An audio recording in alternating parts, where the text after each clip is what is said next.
This episode is brought to you by Simply by Frito-Lay.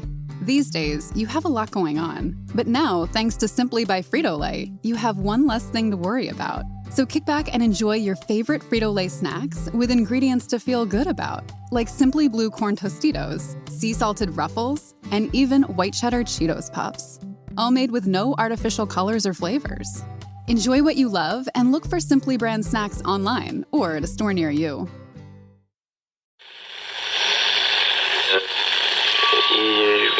Empire. Heel back to Hachimura.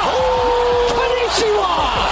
First off, happy Thanksgiving, everybody. It was more just shocking to hear from him and understanding that he gets the most assists from me and the most spoon-fed baskets ever. You know, the culture is actually damn good. To sit up there and to say you don't have a culture problem in the nation's capital, everything about the organization points to a culture issue. One guy took a in another guy's shoe. A little pissed off about it, but I know how I am. I was kind of expecting it. It's disrespectful. It was like Eric Killmonger going for total domination. What's up is mine? We're not going to be fucking sucked this year. We're the Stanley Cup champions!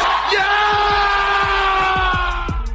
This podcast is all over social media, so follow us on Twitter at BeltwayBroPod, Instagram at Beltway_sports_bros_podcast. Also the Facebook group, just search Beltway Sports Bros Podcast. And you can also find us at BeltwaySportsBros.com.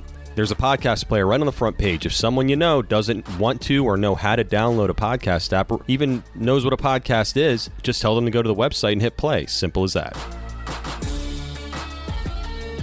Thank you for joining us today. We are the Beltway Sports Bros. I'm Matt Vazana, and as always, my brother Noel. Hey, real quick, you can listen to this show on the Podcast DC app, the new local app with hundreds of options and local news and health. Download the Podcast DC app to hear all of the Empire shows as well as other great content. Also, I'm going to say it again. Help us out and rate, review, and subscribe. It's 100% free. If you like us, give us a 5-star rating and a quick review. That's all I have to say about that. Might I have more? Would you like to add anything to that, Noel? Just do it, or don't. Just fucking do it. Or don't. I really don't give a shit. I've seen a few more, so thank you for the ones that have done that. So keep it up. Well keep done. It up, whoever's thank listening. you for the support, everyone. And our new New York contingent that we don't know who's listening. Some, I don't know, Skins fans or whatever. Yeah, I don't know. But There's something out on Lake Erie up there that likes the Beltway Sports Bros. I don't know what it is, and we're still trying to figure that out. But hey, thank you very much, upstate New York. Big brother sees you. All right. Hey, Noel, how was your weekend? It was good. I mean, loaded weekend for sports. Mm-hmm. Okay. NBA playoffs. Yep. Phoenix swept fucking Denver. That's amazing. After the Joker accepted his MVP award, right? Right after that. I mean, shit. Bronze wasn't even dry yet, or whatever they say. The bronze. They're done. What else was there? Oh, no, not just sports. E3 started. If anybody doesn't know, that's the they have all the press conferences for Xbox. What does E3 stand for exactly? Electronic geeks. I don't know. Okay, well, all so right. Watched a shitload of that. But the culmination, obviously, was Euro 2020 started. Italy blew out Turkey on Friday. Real quick. Had a situation where a guy I work with, we were on Zoom. You know, we do the Microsoft Teams kind of back and forth and everything. And he saw my, Italy banner up behind me. You watch the Euro 2020? I was like, yeah, I'm going to watch it. He goes, oh, cool. All right. And a conversation's over, right? I didn't think anything of it. Right. Backtracking for a second. I said, yeah, I'm going to record it because I'm not going to watch it during work hours because the game's at fucking 2:30 or whatever. Exactly. He texts me. He's like, hey, Italy dominated. Something along those terms. I was like, thanks. I told you earlier today I was recording it, but thanks. Okay. And he laughs. He goes, oh, well, you don't know when they scored, so it'll be somewhat of a surprise. I was like, I didn't even respond. I was like, God. What a moron. Why do people do that? I don't know. I would never talk to that person ever again. If you tell somebody you're recording it, it's assumed, don't tell me the fucking score. Do I have to say? Especially that it's during working hours. When the fuck would I be watching it? Exactly. Okay? I'm bobbing and weaving around people, and I work at a company that's owned by Germans. So the soccer is in the air, right? I mean, they put the shit on a big screen at work when Germany's playing all that, and I'm in a fetal position at my desk because I know the games are going on.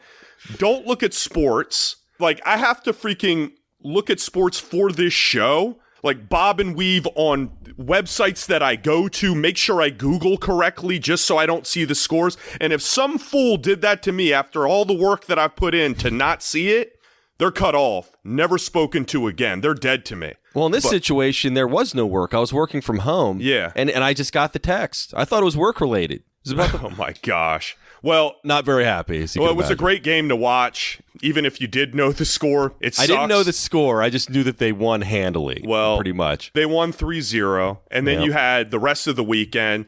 And just, if anybody hasn't watched it, or if you live under a rock, I was watching the Denmark-Finland game, and holy shit, man. Christian Eriksen, we're watching the game live. I'm sitting down there with Ryan and with Lindsay watching the game, and all of a sudden the ball gets thrown in, and he drops like a stone. And I look over, I'm like, something happened there. I mean, he wasn't even like hit, concussed, or anything. He just dropped. There was nobody even around him. Yeah. And 15 minutes, his team huddles around him to make a wall so nobody can see what's going on. They're trying to resuscitate him. He was dead, Matt. He was fucking dead. They had to hit him with defibrillators.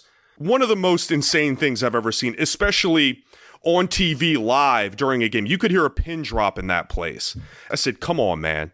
I'm saying it to the screen. I'm like, come on. You can see his legs. And it was just an awful, awful situation. I couldn't believe it was happening. I'm like, COVID, now this. Like, are they going to stop the tournament? You know, selfishly a little bit. You know, I'm like, that's all you were worried about. Let's be honest. I wasn't. Not his wife and children. No, I was not.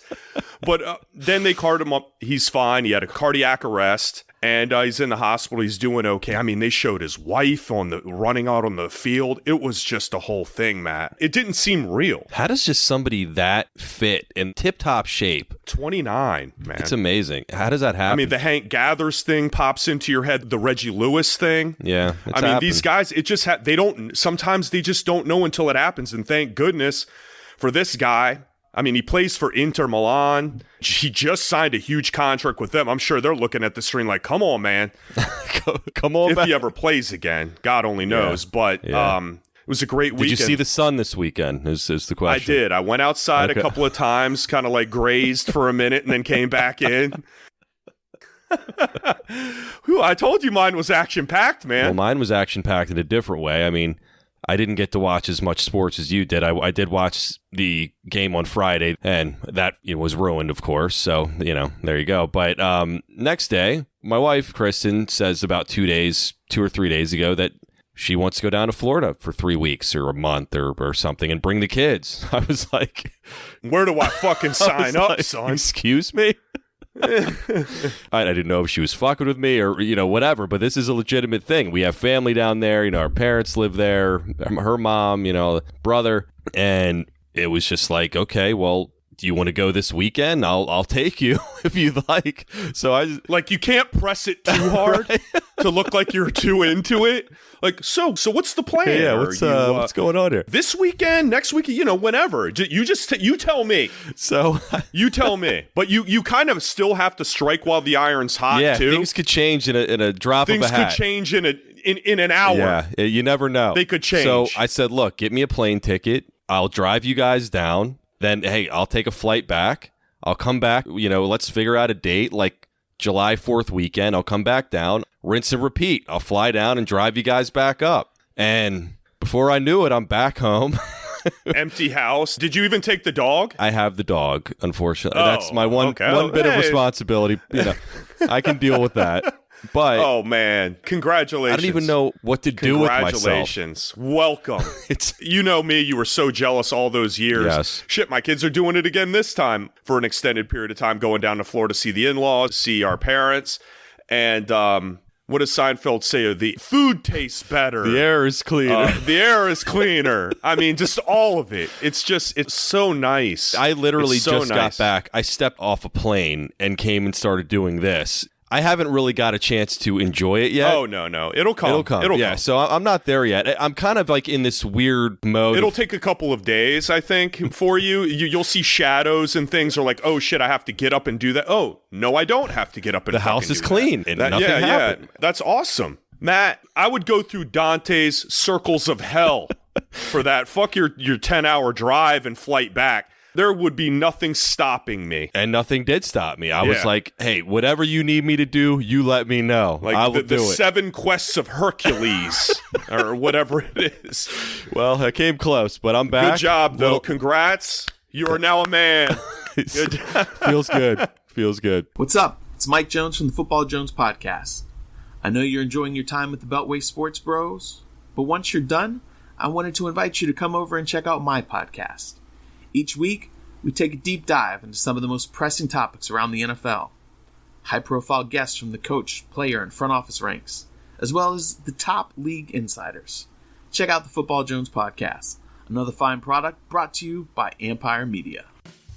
Sick of competing against thousands of professional bettors with algorithms? What about spending all day analyzing salary caps and lineups using other daily fantasy sites? Then you should try Monkey Knife Fight. Amazing name, by the way. I've used most, if not all the other sites, and trust me, I just stopped because I don't have time to put all that work in. MKF is easy to play. MKF offers all of the major sports plus UFC, golf, esports, soccer, college basketball, NASCAR. You can pretty much bet on anything your little heart desires. MKF offers fun contests that are super easy to play. For example, there's a game called More or Less. Simply pick more or less on different player props. Think Patrick Mahomes. Will he go over his 288.5 yard number? Select more. Think Lamar Jackson. Will he stay under his 212.5 yard number? Select less. Get both right and win. Simple, right? We're getting old. The less we have to think about, the better. I've been using this site personally for the last few months, and it's so user-friendly. And honestly, it's made me actually care about what happened in, for example, the Rockets-Magic game the other night. Quite possibly the least interesting game in the NBA this year. So go to monkeyknifefight.com and use our promo code BELTWAY, and you get a free $5 game just for signing up. No strings attached, I promise. You also get a first-time depositor bonus, which they cover 100%. Deposit $10, you get $10 free. Deposit $100, you get $100 free. This offer is not going to last long, so tap the link in the episode description and sign up. Again, using our promo code BELTWAY. So easy, even a drunk monkey could do it.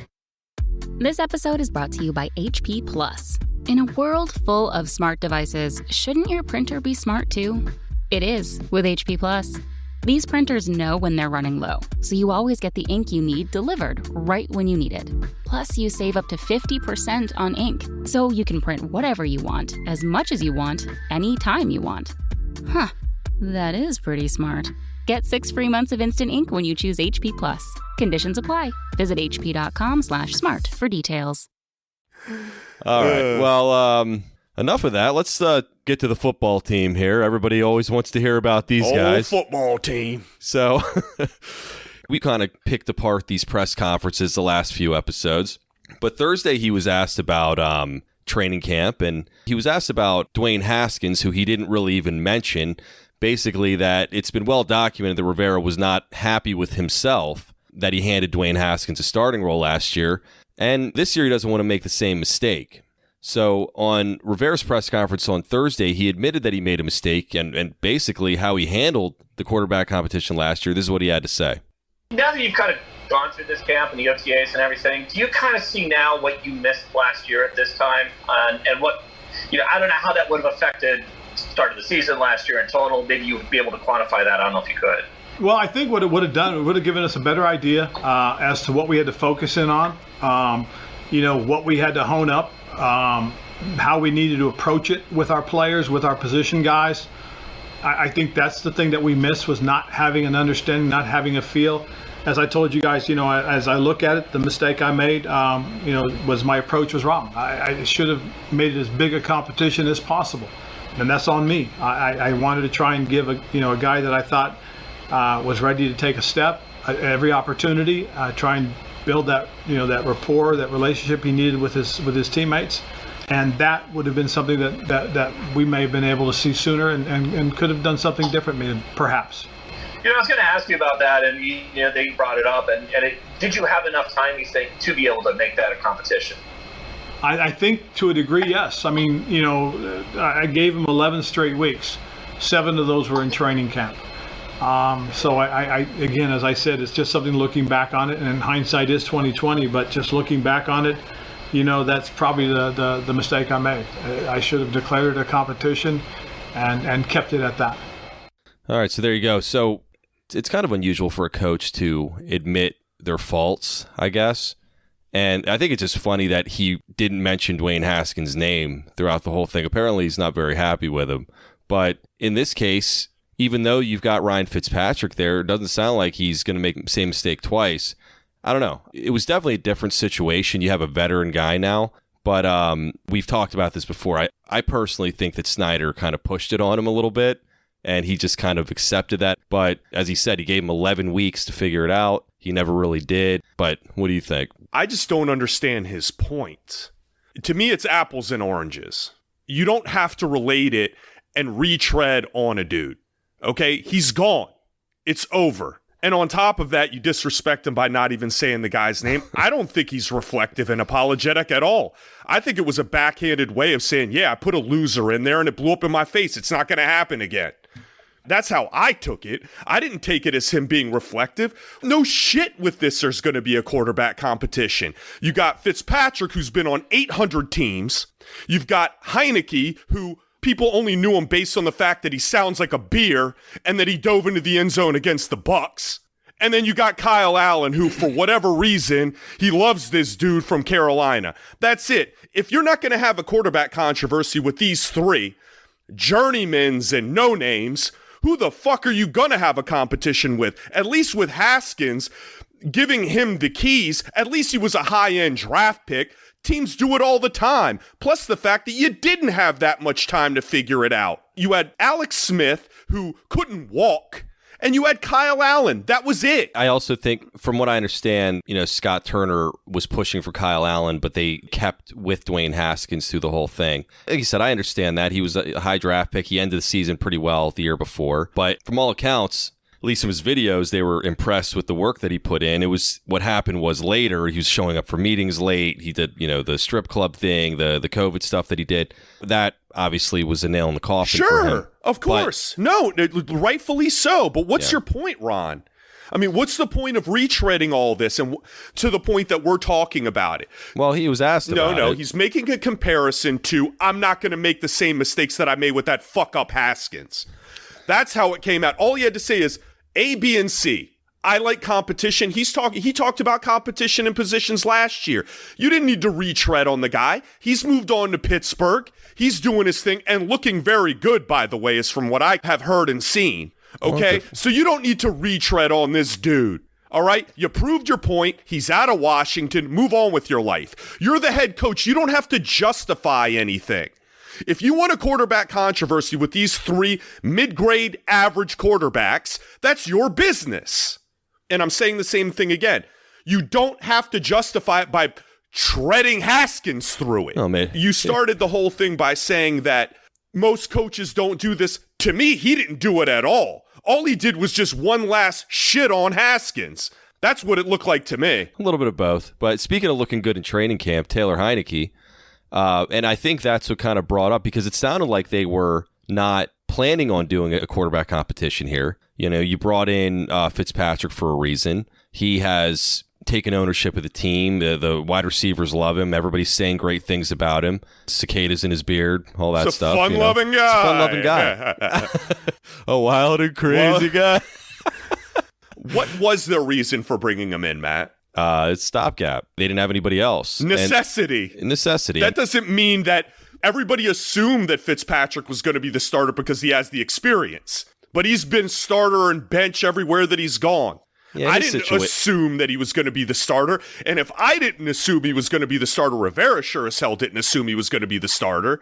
People assumed it because Kyle Allen still had an injury and Heineke, no one knows. Right, and that's what the situation is different. Normally, when he goes to a place, you've got a high first-round pick waiting in the wings to take his job. This is a different situation. So, with that being said, Rivera kind of just came out and admitted that this is going to be a competition, which it's flown around a lot that people are surprised that it was, because all indications that those two really had no chance, even though they may call it a competition. But I think it's based off of what he said with Haskins. He's not going to make the same mistake twice, as he said, and he's going to give it a shot. And this is what he had to say. What were some of the things that I guess stood out to you, good or bad? Well, first of all, how quickly things were picked up, how well Fitz jives with our receiving core, our tight ends, our running backs, the rapport he has with the offensive line. That was good to see. When Taylor got back in there, it was good to see Taylor. The one thing that you can say about Taylor is he's an extremely accurate passer, delivers a really good ball to the receivers. His rapport with those guys is also very good. So it's going to be a good competition. It really is. I look forward to it. I think it's going to push our football team and make our football team better. I just feel that, going into this, knowing we have a proven guy there that has the ability to lead us. But again, we have a guy in Taylor that shows us that he can do it. They're going to compete. They're going to push, and I'm looking forward to it. I don't think this is just, lip service by him, not window dressing type of thing. He's got Fitzpatrick who's there for 1 year. Obviously, you can sign him after that. $10 million. You got Heineke who signed a 2-year deal that's very cuttable. And then you got Kyle Allen who signed the restricted free agent contract for 1 year. So there's a lot of uncertainty, to say the least, but very different situation from last year. And I think this coaching staff wants people that are hard workers, that show it, that give no perception of any kind to the rest of the team, that they're lazy in any way. Like you said before with Rivera, if you show up on time, you're late type of shit. They don't want any of that crap. But with Rivera for that, he did say that Fitzpatrick's going to start as the starter in training camp. But I guess they'll work it out that he's not going to take every single rep and give Heineke and Allen some reps, which is good. And if Heineke, if he breaks off with minimal reps with the first team, that's only good for the team, because that means you potentially, if Heineke works out and is this diamond in the rough that you found and turns out to be something, I don't want Fitzpatrick to start. Even if he is not quite as good as Fitzpatrick, the guy's in his mid-20s, start him. Let's fucking go. Matt, Fitzpatrick doesn't need the reps anyway. Let's be real. Haskins needed the reps. Fitzpatrick can go into games and he hasn't touched a ball in 3 weeks and then can go out. He's used to that. And can go out there and throw for 450 yards. Right. He doesn't need a single rep. This guy you could call up on a couch after he's been sitting on a month and his beard's gone 3 inches longer, and the guy could still go out there and fling it a few times and maybe win you a football game. That's not what we're talking about. Haskins needed those. Fitzpatrick completely understands his role and that every time he goes to a team, it's a fucking competition. If he heard Rivera's press conference and Rivera said, Fitzpatrick's our starter, after just signing him, Fitzpatrick would have fallen on the floor in shock himself, because he's probably never heard that except for like the Miami team or when they just got somebody that he knew was a plug and play. Right. So the Heineke thing, if that works out, great. The Fitzpatrick thing, if that works out, great. I don't really believe that any of these guys on this football team are long-termers. I don't think that Washington believes that any of these guys are long-termers. I think that what they're going to do is create, like Rivera said, a 3-man competition. Whoever can keep us afloat with this defense, with the pieces that we put in place on the offensive side of the ball, great. Whoever can't, bye-bye. And if you're average or Heineke's survivable, where are we going with this? So you're developing him into your franchise quarterback and waiting on him? I figure at this point, whoever's the best guy out there, great. Well, that's what I'm saying. If all is equal. But you're more so talking about Heineke being like a mainstay guy that you found this diamond in a rough, this Rudy. It's happened before. Where? Brady. Go ahead. No, it has. Give me There's another a lot one, Matt. I will. There's, let's see. Garcia from the 49ers. Oh, yeah. He was undrafted. That was 20 years ago. Keep him coming threw this for on. me. There's, I'm not saying it's a normal thing, but it's not completely out of the question. And I'm saying that if Heineke is on even a little bit lower level than Fitzpatrick, I would start him over Fitzpatrick, Matt, is what I'm saying. And that's the problem that I have with what you're saying. You don't stunt the growth of a first-round draft pick like a Haskins or anybody like that for a stopgap dude that ain't going to accomplish shit and is going to be there for 1 year. But we're in a win-now mode. We're not here to, well, if Heineke's pretty good, he's got years to develop and all this. This dude went to fucking Old Dominion or wherever the hell he went to, Old Dominion, had one game, We're not investing. If Fitzpatrick goes out there and there's a quarterback competition where it's 1A and 1B, I'm putting Fitzpatrick in. I'm sorry, Matt. Sorry to stunt Heineke's growth and the Brady that he will become with six, 7 rings, but that's how I'm going to play this one. He's going to be Brady. I'm just saying it's happened. But well, that's how I'm going to play this one, and I'm sure Rivera will too. Well, and Kyle Allen, don't forget. The forgotten one. He didn't even mention his name, the guy that they were hanging all over his nuts. And even in Carolina, they were doing the same thing. They traded a 5th-round pick for him. Belichick wanted to trade for him, and he lost out. The guy just can't stay healthy either. So that's another problem. But I was listening to Jay Gruden, and, consider the source, but he was on Ben Standig's podcast, and he said there's no way you can do a 3-man competition. There's not enough reps, especially the way training camp is now and the amount of time that you have. So they're not going to be split 3 ways. You're not going to see one of those things where, especially with 3 preseason games, you're not going to see like the Spurrier days. Fitzpatrick starts game 1, Allen starts 2, or Heineke starts 3. It's not going to happen that way. I'm just saying that with minimal reps, and you mentioned that Fitzpatrick doesn't need all the starters reps. I totally agree. But if a starter is named the starter, they get the starters reps one way or the other. Aaron Rodgers only plays with the starters. He's not running the scout team to let Jordan Love, get a few snaps, and it doesn't work that way. Yeah, I'm just saying that with the one benefit of having a Fitzpatrick versus having Haskins, Heineke, and Allen, for example, is distribution had to be there, or you call a starter like Haskins, for example. Well, especially with the amount of time that they had last year, yes. Yeah. But with Fitzpatrick, you have a little bit more leeway and give on, all right, we can give him a day off. It ain't that big of a deal. Let's see what Heineke and Allen have to offer us today. There's a little bit more leeway there, just like you have at other positions where you have a veteran player. Well, and in some cases where you have a second-year player that doesn't show up, then that gives other guys opportunities, or guys that potentially would get COVID. Things like that. Being our starting defensive ends, are you referring to? Yeah, those guys. Whatever scenarios are there, they can take a day off, and then that gives other guys opportunity. In that case, where Fitzpatrick's been there, done that guy, that will automatically give Heineke and Kyle Allen a few more reps that in a normal scenario, they may not have gotten as many. You think Fitzpatrick has a eBay commercial to shoot during training camp at some point? Yeah, for watches, eBay watches. No, beard trimmers, actually, I think is what it is. Yeah, the eBay beard trimmer. That would be awesome. Well, there you go. All right, well, good stuff. That's going to do it for this episode, Noel. We're on all major podcast platforms. Please rate, review, and subscribe. If you like this show, please share it on social media. Follow us on Instagram, Twitter, the Facebook group, and our website, BeltwaySportsBros.com. Thanks for listening, and we will see you on Wednesday. This episode is brought to you by PayPal. Online. It's where PayPal was born. But it's not all dancing cats and double rainbows in cyberspace. I mean, one minute you're trying to outbid Soup Boy 99 on some antique spoons. Next thing, your bank account is nothing but tumbleweeds. But now, PayPal has ventured out into the real world with non-dancing cats and actual rainbows, ready to help you start taking payments in person. It's a safe and easy way to get paid. Just generate your unique QR code in the PayPal app for customers to scan and start accepting PayPal in person today. Learn more at paypal.com/US/getQRcode.